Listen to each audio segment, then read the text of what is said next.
If you're a local business, one of the best things you can do to drive new customers to your business who are ready to buy right now is to improve your local search engine rankings. In this episode, we are covering all of the website updates that you can easily do that is guaranteed to improve your local SEO. Hello and welcome back to the Grind and Grow Marketing Show. Today we are talking about website updates that are guaranteed to improve your local SEO. So let's jump right into this.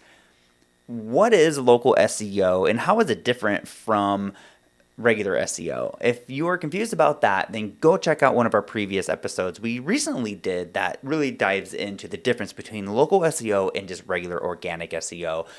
Today we are talking about local SEO. So why, as a business owner, should you even think about or worry about local SEO? Well, number one is searcher intent. So when someone does a local search, they have a high intent to buy. Example, if I go to Google and I search top 10 exercises to help reduce belly fat. So that's a great search term that would be optimized for, but it's not really, I'm not searching that with an intent to buy anything, right? I just want information. I'm trying to educate myself. I'm not buying. Now, if I go to Google and I search for personal trainers in Glendale, Arizona, okay, now I'm looking to hire someone to help me with this problem. So that is a local search, and almost all local searches have intent to buy. The other benefit is it's free. So you might have to pay a little bit for a professional to get you there, but to be there, you don't have to pay. So it's not like running an ad. So it's basically free. It's pretty much free to be there. The other benefit is it builds credibility. And here's what I mean. When you search something on Google, you're going to see, the ads up top. Well, then right below that is where you see the local search results. And if you're in the local search results organically, that means Google is organically recommending your business to the searcher. So it just by nature has more credibility because you didn't have to pay to get there. Anyone can pay to get somewhere. So that's going to be the main reasons why local SEO works so well for local and service-based businesses. Okay, so what are the 6 things that you should do to optimize your local SEO? Well, let's start with your homepage. And this kind of goes to all of your pages, but since your homepage is kind of your main landing page, let's focus on that. So every page on your website should have an H1 tag and just one H1 tag. And what you want to do is include your location inside of that H1 tag. It's basically like a heading tag, right?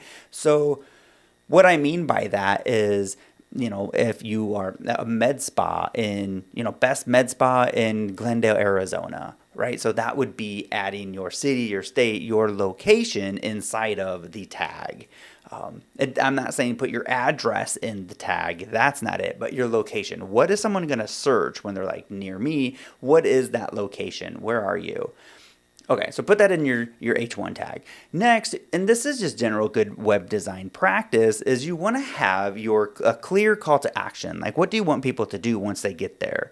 And this isn't really necessarily going to help you with getting you in local position, but it's going to help you convert once you are. So since we're talking about the homepage, this is why we're talking about it. So you want to have a clear call to action at the top of your page. And if you have a phone number that people would call, you want to include that at the top. So if it makes sense, have the phone number, because if someone's searching locally, then there's a good chance they want your phone number. So make it easy for them to find that. Another thing to do in optimizing your homepage is to include that location in the body content and as well as in the footer. All right. So the next thing is to optimize your metadata. So the metadata on your website basically are the little tags in the top of your page. It's the HTML tags, and there's a title tag and a description tag. And you want to include your location information in that as well. So, web designers in Phoenix, Arizona, or, med spa in, Sedona, whatever your location is. So include that in the title tag and the meta description. If you are using WordPress as your website platform, then what I would recommend is installing the Yoast SEO plugin. It's going to basically give you the tools to easily update this information. Okay, moving on to the next item is to create separate pages for each of your product, services, and locations. So if you have multiple locations, have separate pages for your different locations. If you have different services, have different service pages for each of your services. Why would you do this? Well, when Google goes and indexes your website, they don't index your website as one whole thing. They go and they index web pages separately. So you might have 500 pages on your website. Google might only have indexed 50 of them.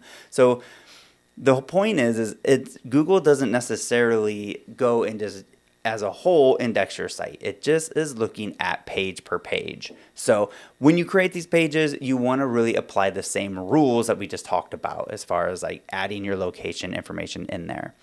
Now the next one is going to get a little techie, but basically what it is to include your local business information in the way of a schema. So it's basically a code snippet that tells Google all about your location. And what I'm going to do is, just to make it easy, is I'm going to put a URL in the show notes, and it's basically schema.org/local business. And it's going to give you examples, and all you can do is copy and paste it and just make it your own. I'll put that in the show notes. Moving to the next item is updating your NAP, which is basically your name, address, and phone number. Now, all of these, your NAP must be consistent across the web. And this is one of the biggest challenges is all of the directories, Facebook, your Google business profile, all of the different places that you have your business address, it should be consistent. The name should be the same. The phone number should be the same phone number. If you have multiple phone numbers, pick one. You need the same phone number across.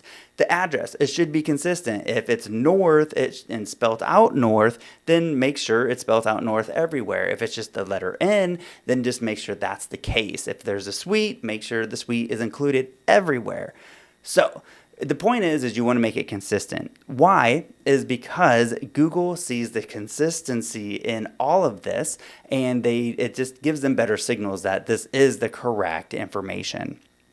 Okay, moving on to the next item is you want to geocode your images. Basically what this means is you're putting the location data into the data of the image. So like the latitude and longitude of where this image is located or was taken. So you can go to a website called GeoImager. So it's GeoImgr.com. I'll put a link to that in the show notes. And you just basically upload your image, and then it'll put in the address and it'll download it with geocoded.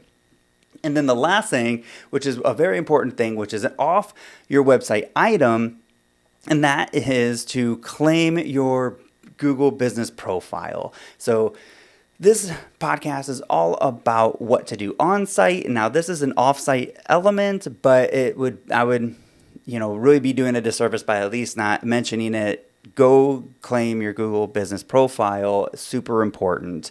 All right. So that wraps us up for this episode. We'll see you next week.